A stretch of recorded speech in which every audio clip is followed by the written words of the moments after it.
বাংলাদেশ থাকবে না, থাকবে না বাংলাদেশ। কেন দাদা বাংলাদেশ থাকবে না কেন? বাংলাদেশের কি হয়েছে? বাংলাদেশ কি কোনো কিছু করেছে নাকি? আরে না বেটা, আমার তো মনে হয় আপনাদের পিছনে বাংলাদেশ আঙ্গুল দিয়েছে, আর যার কারণে আপনাদের ভিতরে খুব জ্বালাপোড়া লেগে গিয়েছে।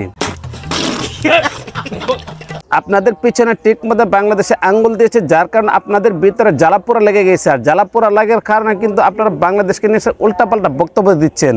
আমি বলছি না আজকে আমি চিৎকার করবো না। আমি কেন দাদা গলার আওয়াজ কমে গিয়েছে কেন? আপনার তো গলার আওয়াজটা খুব বেশি ছিল বাংলাদেশকে নিয়ে এসে উল্টাপাল্টা বলার জন্য। রেগে কোনো কথা বলবো না। আপনারা বাংলাদেশকে নিয়ে এসে যা তা উল্টাপাল্টা বলেছেন, এই কারণে কিন্তু বাংলাদেশ এখন বিশ্বের দরবার মধ্যে একটা পরিচিত রাষ্ট্র হয়ে গিয়েছে।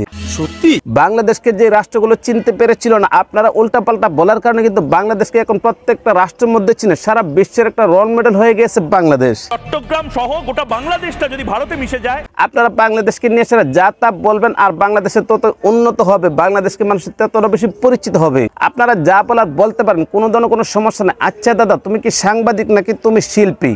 কোকিল ডাকে রে কুকু কুকু, কারণ তোমার কণ্ঠটা হচ্ছে অসাধারণ, তুমি কিন্তু অত্যন্ত সুন্দর গান গাইতে পারো। তাহলে তুমি আরেকটা গান একটু আমাদেরকে শোনাও। পরের জায়গা পরের জমিন ঘর বানাইয়া আমি রই, আমি তো সে ঘরের মালিক নই। তুমি উল্টাপাল্টা সাংবাদিকতা না করে তুমি একটা কাজ করো, তোমার স্টুডিওর যাত্রা পাল্লা অনুষ্ঠান বানাও। তোমার স্টুডিওর ভিতরে যদি যাত্রা পাল্লার অনুষ্ঠান বানাতে পারো, তাহলে কিন্তু বেশ মোটামুটি তুমি খুব পপুলার হয়ে যেতে পারবে। এই চিকেন স্নেক অবরুদ্ধ করতে ভারতের সময় লাগবে 5 মিনিট। ও আচ্ছা, তাই নাকি? তুমি বাংলাদেশ দখল করে নেবে? আচ্ছা ভাই, তুমি কি বাংলাদেশের মধ্যে কি যৌতুক পাইবানি? তোমরা যদি আমাদের কাছে যৌতুক পাও, তাহলে না আমরা তোমাদেরকে যৌতুক দিতাম। তাহলে তোমরা কোন হিসাবে, কোন দাবিতে তোমরা আমাদের বাংলাদেশের মধ্যে বিভিন্ন জায়গায় দখল করে নিতে চাচ্ছ? তোমরা যদি আমাদের কাছে যৌতুক পাইতো, তাহলে তো বেশ মোটামুটি একটা কথা ছিল, কিন্তু তোমরা তো আমাদের কাছে কোনো ধরনের কোনো যৌতুক পাইবে না।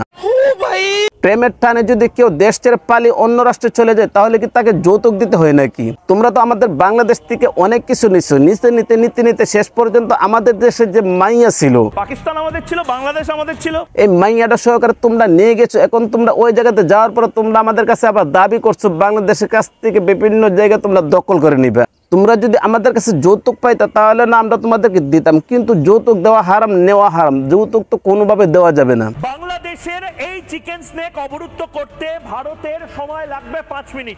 না দাদা, এটা কোনোভাবে সম্ভব না, এটা তোমরা পারবে না, কারণ তোমরা আমাদের বাংলাদেশের বেশি এখন জানো না। বাংলাদেশ এখন কিন্তু আগের বাংলাদেশ নাই। তোমরা যা তা বলবা আর আমরা বাংলাদেশের মানুষ একদম চুপ হয়ে বসে থাকবো, সেটা কিন্তু দাদা কোনোভাবে সম্ভব না। তোমরা বাংলাদেশের এই জায়গা নিয়ে যাবে, ওই জায়গা নিয়ে যাবা, তোমরা দাদা কি পাইছো? তোমরা তো আমাদের কাছ থেকে নিতে অনেক কিছু নিছো, শেষ পর্যন্ত আমাদের দেশের মাইয়া নিয়ে গেলে, এখন আবার আমাদের কাছ থেকে দেখে গেছে তোমরা বিভিন্ন জায়গা দখল করে নিতে চাও।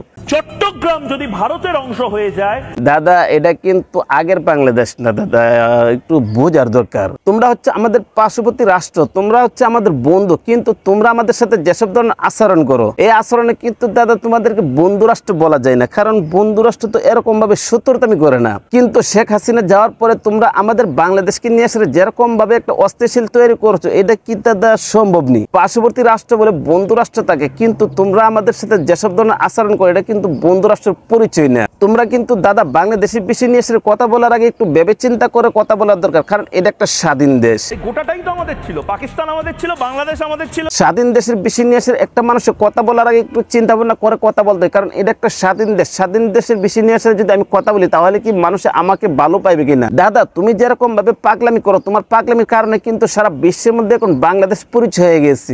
1 2 3 4 5 6 7 8 9 10 11 12 13 14 15 16 17 18 19 20 21 22। তোমাকে দাদা অসংখ্য ধন্যবাদ। তুমি এরকম ভাবে পাগলামি করার কারণে কিন্তু বাংলাদেশকে মানুষ এখন চিনতে পেরেছে। চট্টগ্রাম যদি ভারতে চলে আসে, আগে যে মানুষগুলো বাংলাদেশকে চিনতো না, তুমি উল্টাপাল্টা করার কারণে কিন্তু বাংলাদেশে এখন অনেক পরিচিত হয়ে গেছে, অনেক এগিয়ে গিয়েছে। তো দাদা নেক্সট টাইমে যদি বাংলাদেশের বিষয় নিয়ে এসে কোনো ধরনের কোনো কথা বলে, তাহলে কিন্তু দাদা তুমি একটা জিনিস চিন্তা করে কথা বলতে হবে, কারণ বাংলাদেশটা এখন অনেক আপডেট হয়ে গিয়েছে, আর অনেক আপডেট হওয়ার কারণে কিন্তু বাংলাদেশ এখন একটা স্থায়ী বাংলাদেশ, সেটা হচ্ছে একটা স্বাধীন বাংলাদেশ। এটিকে বলা হয় বাংলাদেশের চিকেন স্নেক। আর সে তুমি স্বাধীন বাংলাদেশ কিনে এসে উল্টাপাল্টা কথা বলবা, আমরা কিন্তু কখনো কোনো সময় মানতে পারবো না। তো দাদা নেক্সট টাইমে কথা বলার আগে 7 বার চিন্তা ভাবনা করবা, 7 বার চিন্তা ভাবনা করার পরে কিন্তু বাংলাদেশ কিনে এসে কথা বলবা। তো গাইস, এই সাংবাদিকে যেরকম ভাবে বাংলাদেশ কিনে এসে উল্টাপাল্টা কথা বলে, সে বিভিন্ন জায়গায় দখল করে নিচ্ছে, কখনো চট্টগ্রাম, কখনো রংপুর, কখনো ফেনী, কখনো বিভিন্ন জায়গায় সে দখল করে নিচ্ছে। এই বিষয়টা আপনারা কোন দৃষ্টিতে দেখছেন? ভিডিও কেমন হয়েছে কমেন্ট করে জানাবেন, ভালো লাগলে লাইক করবেন, পেজ থেকে দেখে থাকলে পেজটা ফলো করবেন, চ্যানেল থেকে দেখে থাকলে চ্যানেলটা সাবস্ক্রাইব করে পাশে থাকবেন। তো আজ এই পর্যন্ত রাখলাম, ভালো থাকবেন, সুস্থ থাকবেন, আসসালামু আলাইকুম।